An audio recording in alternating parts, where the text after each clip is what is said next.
President Tinubu condoles with Kano State and Aminu Dantata family, extols virtues of the late business icon. I sympathize with you. I sympathize with the entire nation. We've lost a titan and a great conscience of our country. Expectant mothers in Adamawa State benefit from First Lady's antenatal care program. I am here on the instance of the First Lady to deliver the free delivery kit. Also on the news, Nigerians joining foreign militaries. What are the implications?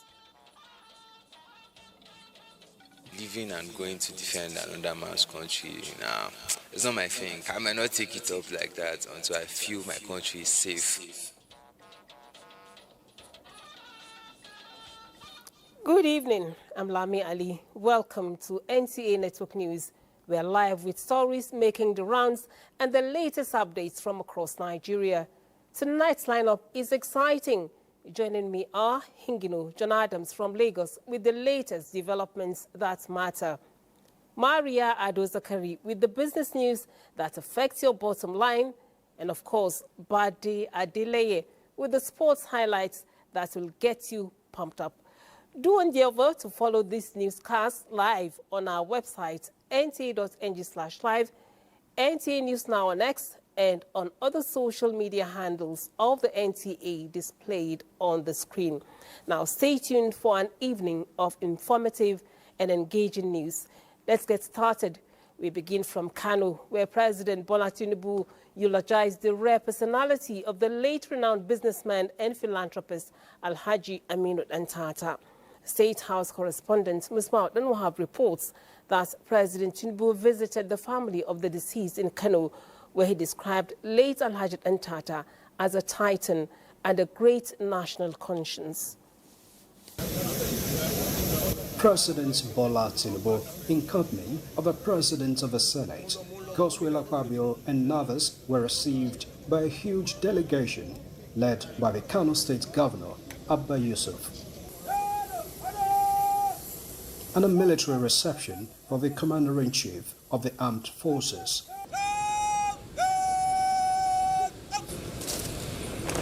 Residents of the northern commercial city were well aware of the presence of the president, and the show of love on the streets was equally visible.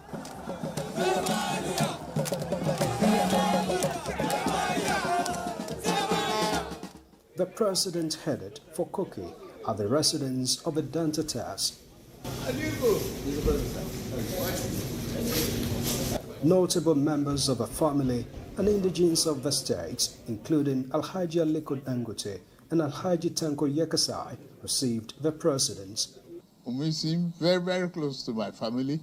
President Tinubu recounted his close relationship with the deceased, whose hard work and generosity he said Nigerians will greatly miss. He is a man of immense personality, honesty, integrity, and philanthropy. Commitment to humanity in every aspect of the way. Generous, so good, so committed to great value of our country. The president also acknowledged the demise of the late businessman as a national loss. I sympathize with you.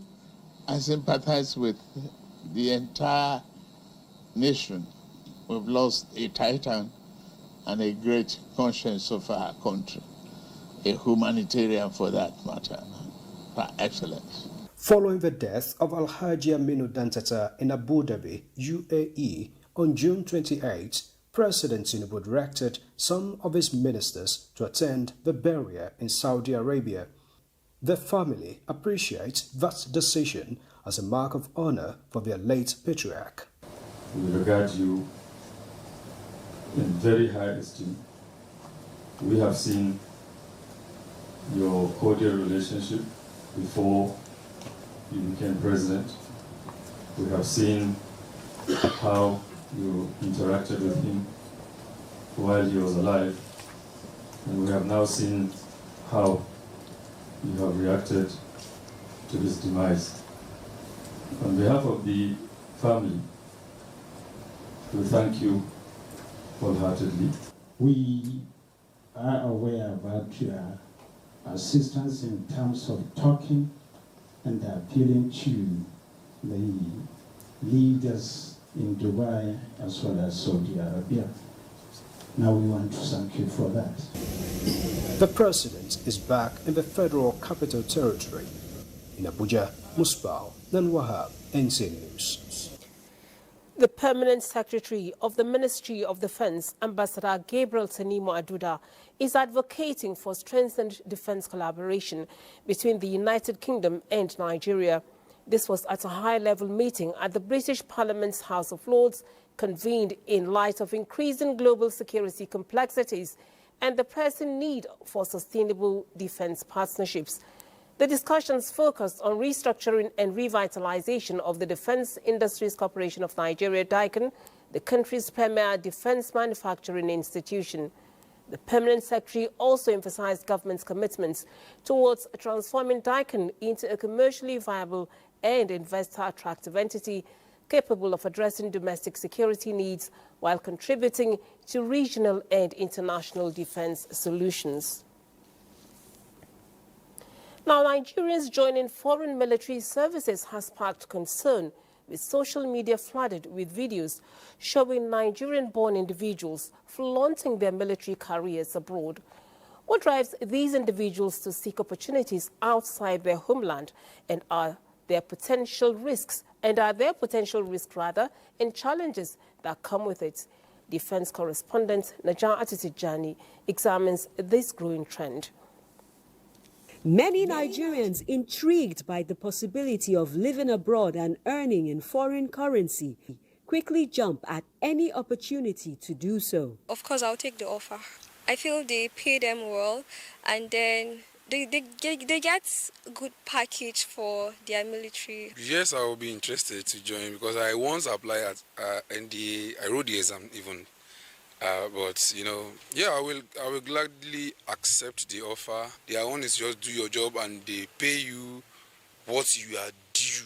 This young man, however, chooses patriotism over what he calls the unknown. Living and going to defend another man's country, it's not my thing. I might not take it up like that until I feel my country is safe. Available data suggests Nigerians are increasingly serving in the U.S. military and gaining American citizenship through military naturalization. The U.S. Army accounts for 60% of all military naturalizations during this period. Several Nigerian celebrities have also joined the U.S. military. Military in Africa reports that hundreds of Africans have been recruited as mercenaries. Official figures suggest more than 200 Africans have joined the Ukrainian forces. These individuals are often enticed by promises of substantial payments and potential citizenship post-conflict.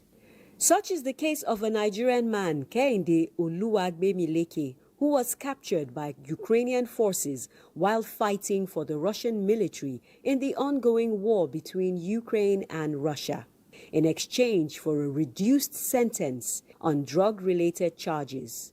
The old saying, the grass is greener on another person's lawn, might be behind migration. But here in Nigeria, key players say there are equally more opportunities to make the country greener. For instance, the Nigerian military regularly makes calls for recruitment into its officer and non-officer cadre. Similarly, the Civil Defense Correctional Fire and Immigration Services Board recently announced recruitment into 4 major paramilitary agencies with more than 18,000 positions available.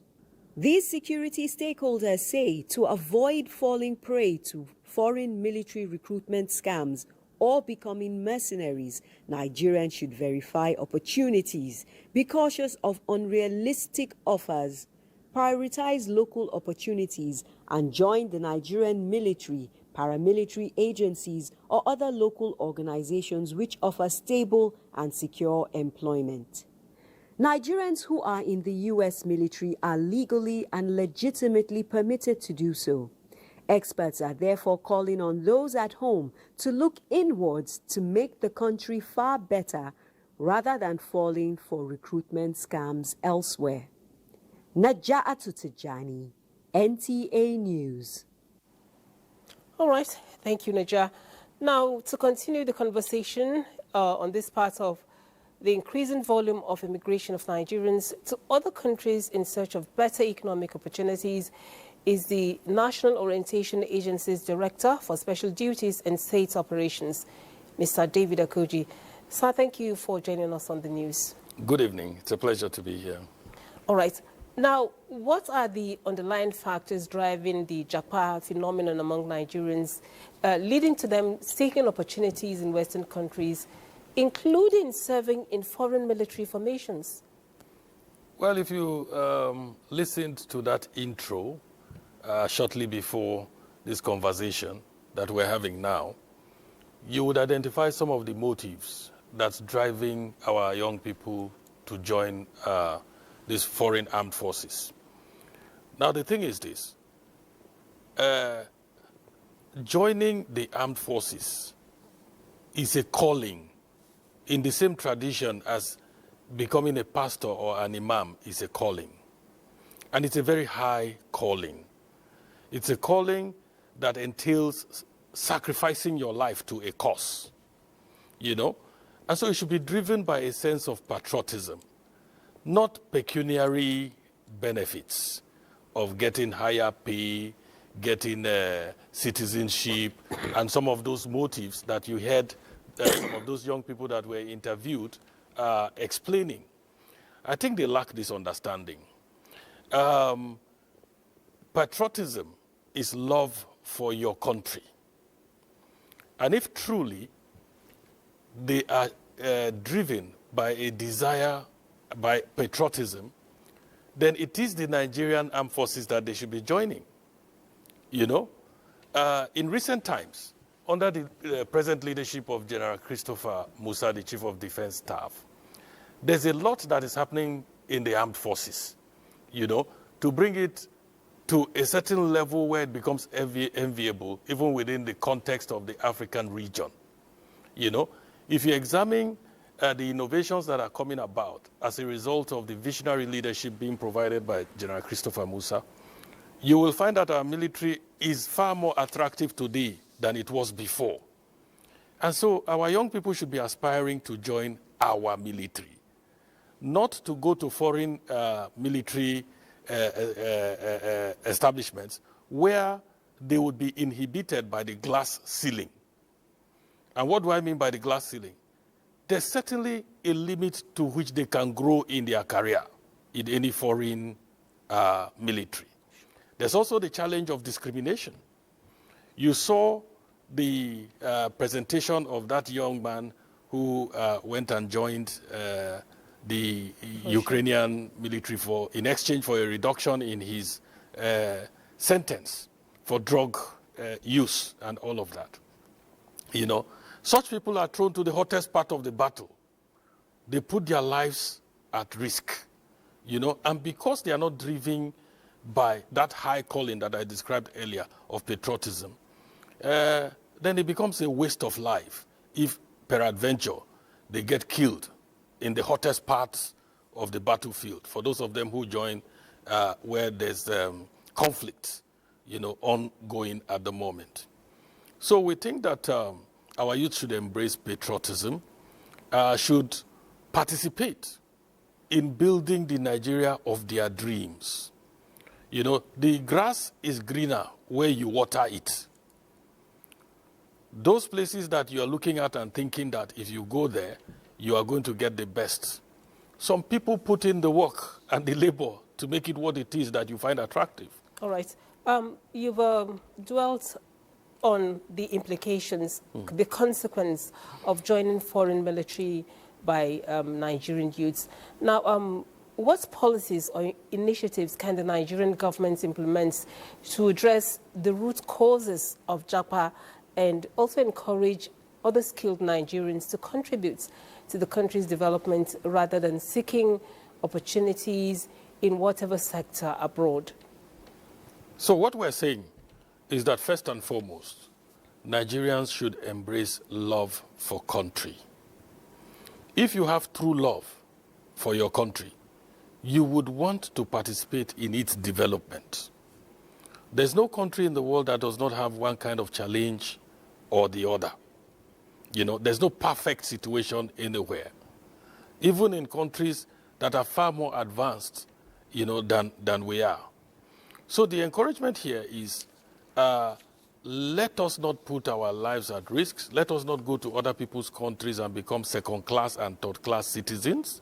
You see what is going on in some of these countries now. All the repatriations and the discrimination and the seizure of even people who have green cards cannot travel back to their country and expect that they can come back without inhibitions. You know, so why should our people want to put themselves through this kind of inconveniences and situation? You know, yes, we have challenges in this country, no doubt about that. But these challenges will go away if all of us commit to doing the right thing as patriots. If we commit to the principles of ethics and ethics of justice, social justice, and of self-reliance, of believing in ourselves and in our country, and knowing that it's up to us to fix whatever we think is wrong with our country and make it right. Thank you so much, Mr. Akoji, for bringing more perspective to that issue. Thank you very much for having me.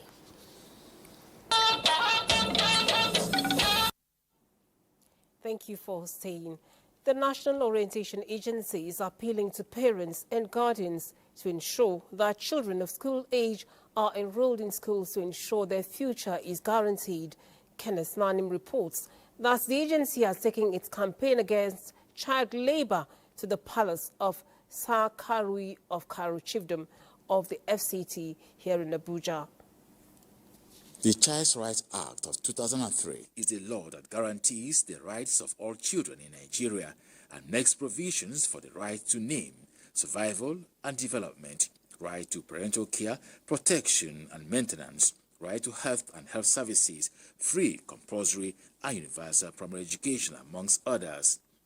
The Act having been domesticated by most of the states in the country, yet many Nigerian children are out of school, suffer neglect, exposed to harmful situations and other forms of forced labor. Campaign by the National Orientation Agency is urging parents, guardians and the entire public to desist from acts that dehumanize children. Children are unique. They need our protection. They need our care. They need our love. We don't need to put them into a job that is too big for them, job that will downgrade them. This sensitization campaign is interactive in a language the locals will understand. The Sir Karui of Karu, chiefdom of the FCT and other leaders in the area are partners in the fight against child labor. You know, children are always being molested, they are beaten, they are overworked, they are overstretched. They don't go to school, and we've been preaching that one. We're against it seriously. Even if a child is under your care, encourage the child to go to school. And in all forms of child abuse and molestations, as well as domestic violence, are also contained in the message by the NOA. Kenneth Nanim, NTA News. In line with the present administration's agenda on provision of aid to vulnerable citizens, Senior Special Assistant to the President on Humanitarian and Poverty Reduction, Delu Bulus Yakubu, presented support to pregnant mothers receiving antenatal care, plus relief materials to recent victims of insurgent attack on some communities in Hong, Adamawa State. The initiative is in collaboration with the First Lady's Renewed Hope Initiative on healthcare for women and underserved communities. Correspondent Mary Adamu George has details. The first time we're experiencing this thing, and we thank her. The Lord will bless her for this. Honestly, we are very much appreciative of the gesture. These were the reactions of some of the beneficiaries. Delu Bulus Yakubu, while interacting with the women, during their antenatal routine days, told them how the First Lady, Senator Oluremi Tinubu, is much concerned about their plight and advised them to maintain good hygienic environment during pregnancy and after delivery. This prompted our office as the senior special assistant to the president to collaborate with the office of the First Lady to provide the most essential kits to this set of vulnerable women in the locality.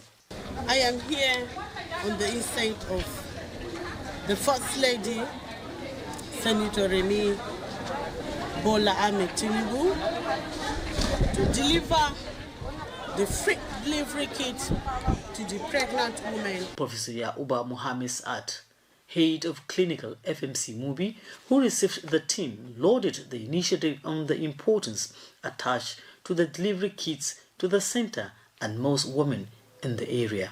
In Yola, Mary Adamu George, NTA News. Now, President Bola Ahmed Tinubu has appointed Mohammed Babangida as chairman of the revamped Bank of Agriculture, along with 8 others to lead various federal agencies. The appointments include Lydia Kalat Musa from Kaduna State, who is the chair, the Oil and Gas Free Zone Authority, Jamilu Wada Aliu from Kano State, Chairman National Educational Research and Development Council. Honorable Yehuza Ado Inua from Kano State is also to chair the Standard Organization of Nigeria, SON. Sanusi Musa SAN from Kano State is the chairman, Institute of Peace and Conflict Resolution, IPCR. Professor Al-Mustafa Al-Haj Aliu, Sokoto State, Director General, Directorate of Technical Cooperation in Africa. Sanusi Garba Rukiji, Zamfara State, Director General, Nigerian Office for Trade Negotiations. Mrs. Tomi Shomefun, Oyo State, is the Managing Director, National Hydroelectric Power Areas Development Commission, HYPADEC, and Dr. Abdul Mumini Mohammed Aminu Zaria from Kaduna State is the Executive Director, Nigerian Integrated Water Resources Management Commission. As the renewed hope agenda of the federal government continues to gain momentum, spokespersons on the platform of the governing All Progressives Congress are getting up to speed with the task of effectively conveying impacts of the 8 points components of the agenda to Nigerians. Political correspondent Abubakar Akwanga reports that the Office of the National Publicity Secretary is sitting on the driver's seat in the drive to endear Nigerians to the national government and governing party. The renewed hope agenda has remained in the heart of the Tinubu's presidency, with widespread impact across the key component of the transformation drive for national development and economic prosperity. You need to carry the populace along with all the policies that you are executing. This is why information, communication is essential and is a critical factor of democracy. And that's why we are here, to really rub minds with our colleagues at the state level. So when I say Renew Hope Agenda is not just a slogan, it's real. And government is trying to do everything, all the things possible to put the economy on a better footing than we had before. Let us learn, share ideas, and commit ourselves to a more effective, coordinated communication strategy. That all of those generational problems that have held our country down, that have denied us the very best shot at transforming the foundations of our national life, that today he will confront those problems. As a spokesperson for APC, we need you to run with the achievements and the message of this government. The engagement is expected to build capacity of spokespersons nationwide, leveraging existing conventional and the new media in putting facts and figures first above sentiments and unquenchable quest for power. In Abuja, Abubakar Akwanga, NTA News. The National Summit on the Future of Nigeria's Constitutional Democracy has ended in Abuja with a call for the adoption of a new people-driven constitution. that reflects true federalism and national inclusivity. The summit, convened by the Patriots in collaboration with the Nigerian Political Summit Group, brought together stakeholders from diverse sectors of the society. Here is Timothy Yusuf with the report. The 2025 National Summit on the Future of Nigeria's Constitutional Democracy, held in Abuja for 3 days, brought together a broad spectrum of Nigerians. Participants critically examined Nigeria's governance challenges under the 1999 Constitution. The summit is not writing the Nigerian Constitution.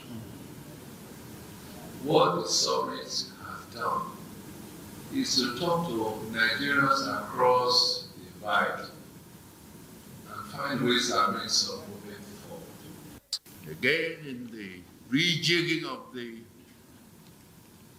security structure, the summit believes that the sub-national, the federating units should have their own police force, which has often been referred to as state police. Others include independent candidacy, strict anti-defection laws, full deployment of electronic voting technology, and inclusion of women and youth and persons with disabilities in governance.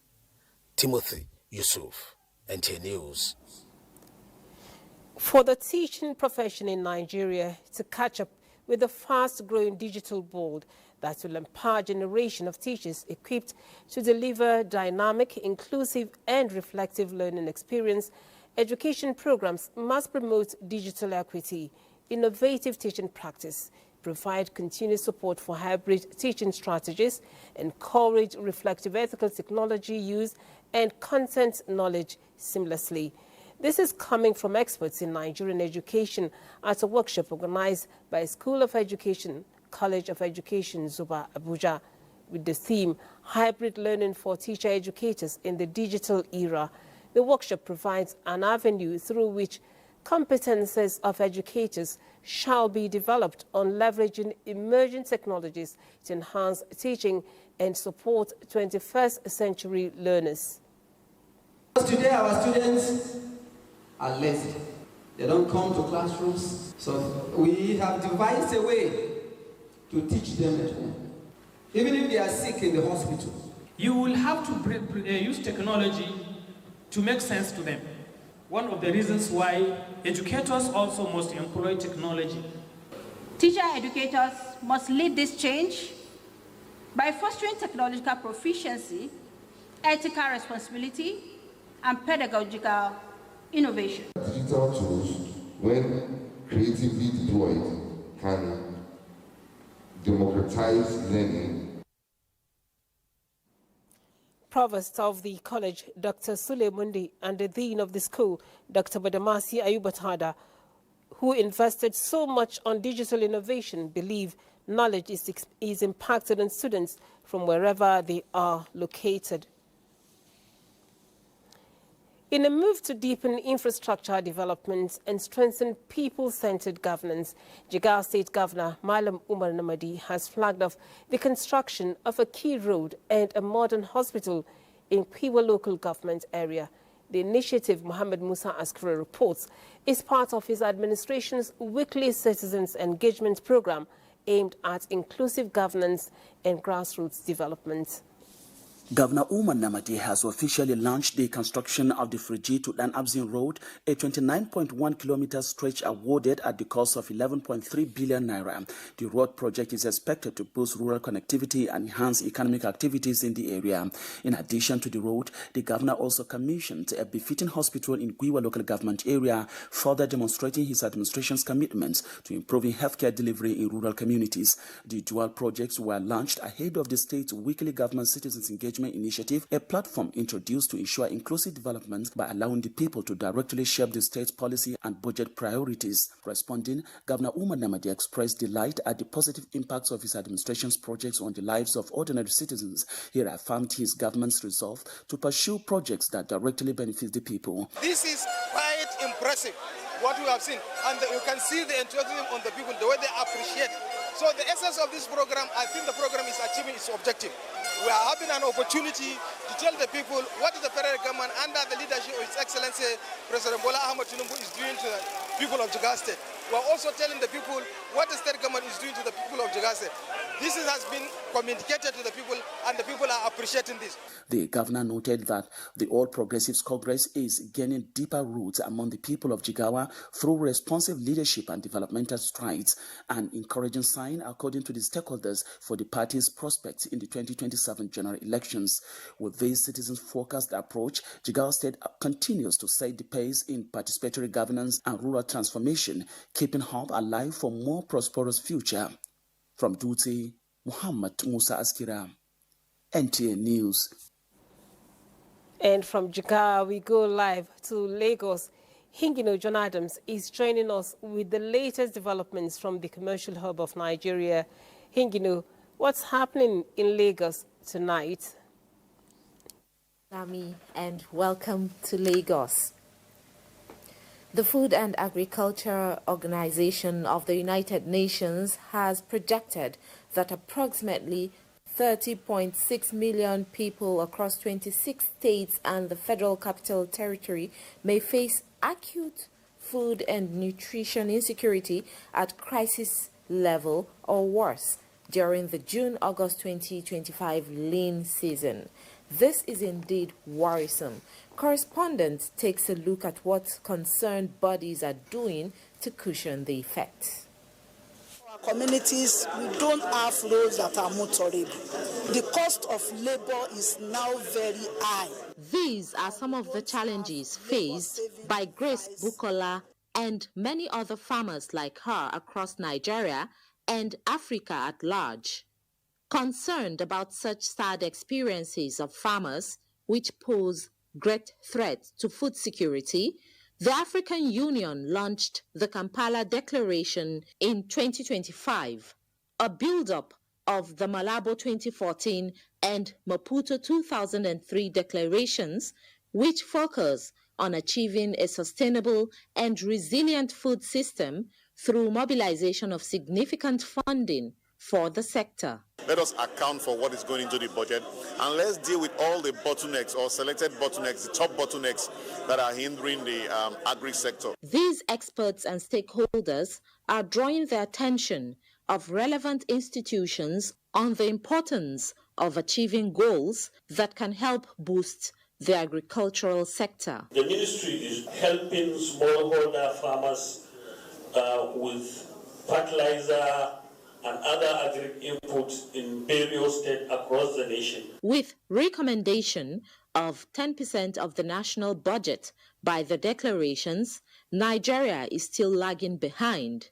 But the federal government is not relenting on meeting the targets. We have up to 3%, which has improved from previous budget, which is maybe 1%. Or 0.5%. With robust plans and effective implementation strategies on ground, farmers will go to their farms smiling, knowing that their little efforts will contribute greatly to the nation's food security and economy. Let's now turn our attention to the education sector. The Universal Basic Education Commission is requesting that an amendment of the 2025 bill be made to increase access to consolidated revenue provided by the federal government to fund basic education to various states from the current 2% to 5%. The submission was made by the Executive Secretary, Universal Basic Education, Aisha Garba, at a retreat organized by the Commission for joint committee members from the National Assembly on Education. Amaka Owo reports. The Basic Education Commission is working towards achieving its mandate of ensuring 100% access to education at the basic level for children across the country, with data from the Commission indicating that about 7 million children across Nigeria have never been enrolled in schools. One of the key areas that we're seeking amendment here is to ensure the issue of equity is addressed in terms of basic education, to ensure that the Act is reviewed. To this end, the Commission is seeking the collaboration of both chambers of the National Assembly through a 2-day retreat to close the gaps, dissect clauses, and make adjustments for amendment of the 2025 bill. We want to increase the funding from 2% to 5% that will accommodate the current realities in ensuring every child has a free and quality education in Nigeria. This new amendment will give you back the power to deploy the funds across the states in accordance with the needs. That there are quite a number of poor infrastructure in our schools, and we need to fix that so that we can also encourage students to go to school. Education is key. It's number one. So to make these states have functional foundation education for the children should make the contribution of that counterpart fund a priority to any government. The Commission also says as of 2023, the number of out-of-school children increased to over 18 million, and as such, timely passage of the bill to enable access to funding by states, especially those with lower statistics of children in schools, will cause a positive shift in trend. In Lagos, Amaka O, NTA News. Those are the reports from Lagos. Next is business news with Maria Adu-Zakari after this break.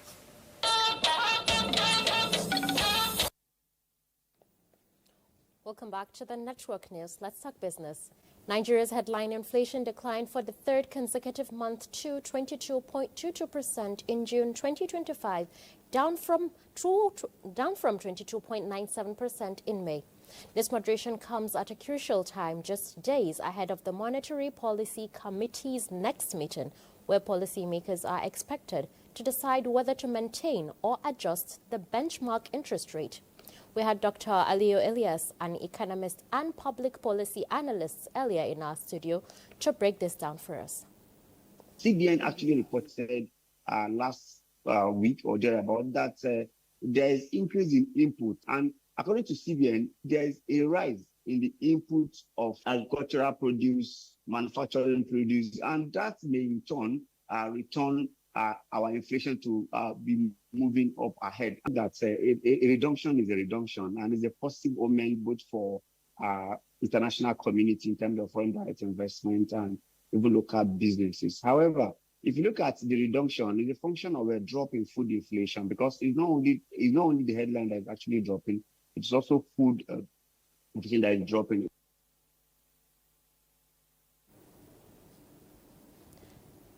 Bonny Light is the toast of the moment, selling above other benchmarks at $78 per barrel, while other crude futures held steady on Friday as mixed U.S. economic news offset worries. The European Union's latest sanctions against the U.S. for its war in Ukraine could reduce oil supplies. The Brent crude sold for $69.37 a barrel, while U.S. West Texas Intermediate crude was at $67.38 per barrel. Let's take a look at how other commodities ended the week.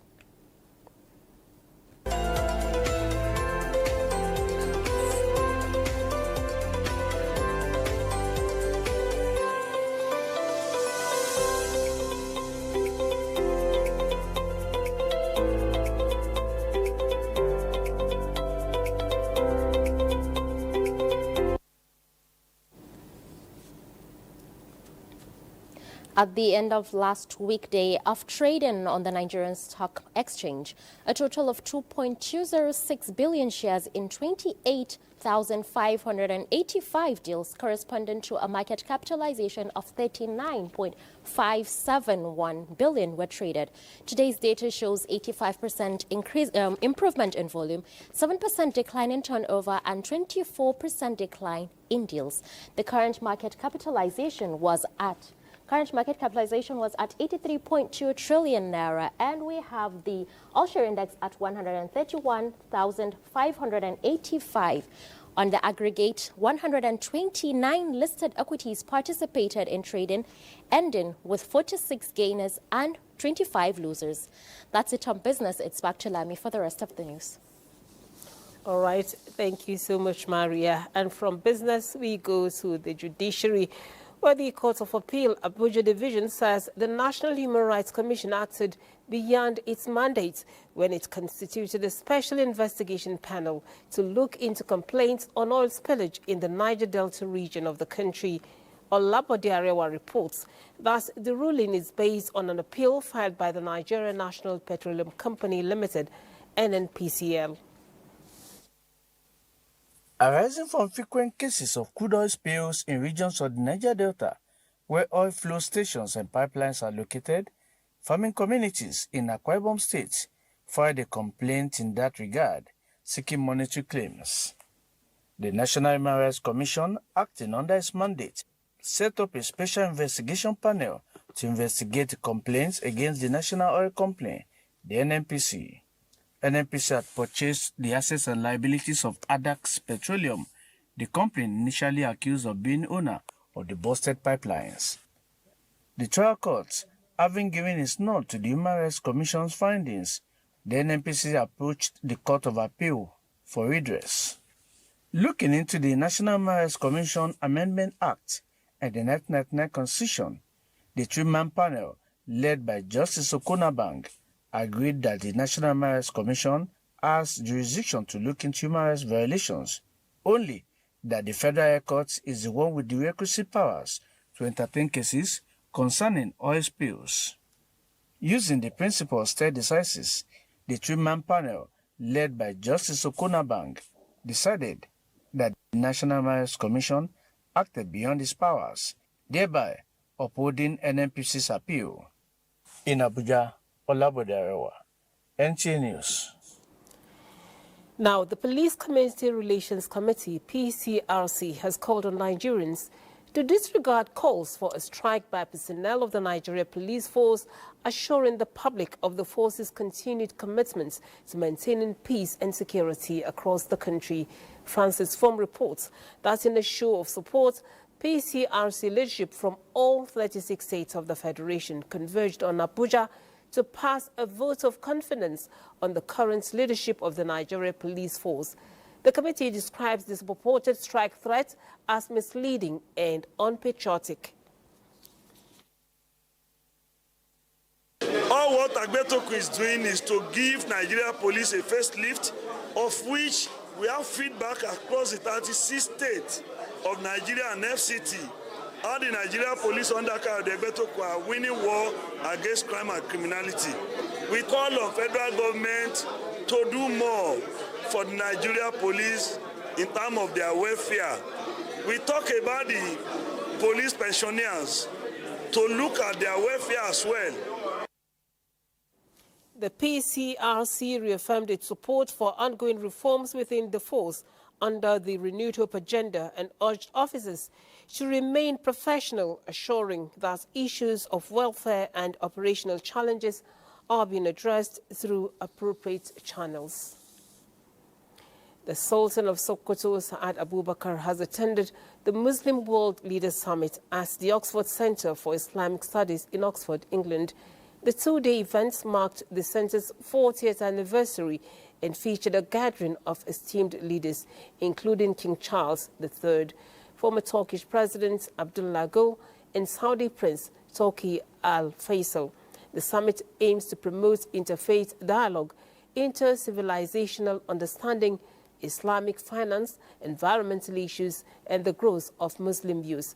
Sultan Saad Abubakar emphasized the importance of peace and dialogue in achieving social harmony and peaceful coexistence, reiterating that Islam is a religion of peace. Accompanied by his Sarkin father, Alhaji Kabir Aminu Tafida, the Sultan's participation underscored Nigeria's commitment to global peace and understanding. The 2025 edition. Now you're watching the news at 9. Time to bring you some more messages. Do stay.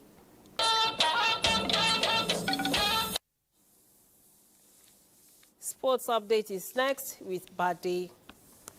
All right, let's begin with women's football as Nigeria's Super Falcons are through to the semi-finals of the 2024 Women's Africa Cup of Nations following a comprehensive 5-0 whitewash of Zambia in Casablanca. Osinachi Ohale shot Nigeria ahead when she headed in a free kick in the second minute, and the 9-time African champions doubled their lead through a fine finish from the impressive Esther Okoronkwo before Chiwendu Ihezuo made it 3-0 on the stroke of half-time with a composed finish. Oluwatosin Demei nodded in the fourth from another pinpoint free-kick delivery midway through the second half, while Folashade Jamilusi rounded off the scoring in the first minute of stoppage time. Nigeria, who are yet to concede a goal at this year's finals, will face either defending champions South Africa or Senegal in the semi-finals on Tuesday. Moving on, Abia emerged overall winners of the 5th edition of the Para Badminton Open Championship, which ended Thursday in Umuahia, the state capital, with a total of 17 medals made up of 5 gold, 5 silver and 7 bronze medals. Plateau State finished second with 8 medals, while Ogun State placed third with a total of 5 medals. Kwara, Imo, Rivers, Kebbi, Delta, Akwa Ibom and Bayelsa states completed the top 10.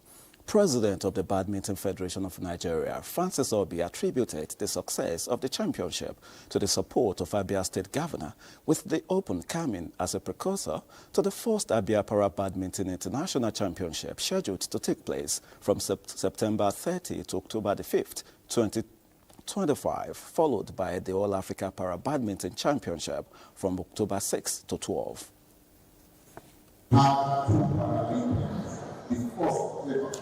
To represent Nigeria in Canada and the Paris Paralympics. And one of them was an Abia State player.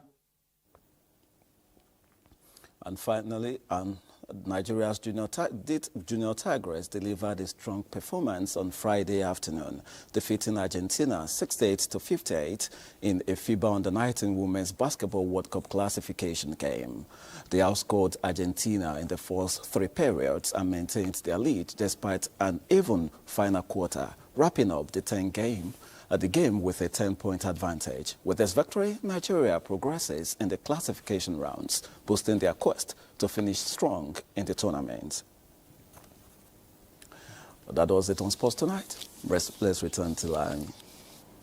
Thank you, Buddy. And that does it on the news at this time on the network service of the NTA. We thank you for being a part of it. I'm Lami Ali. Do have a good weekend.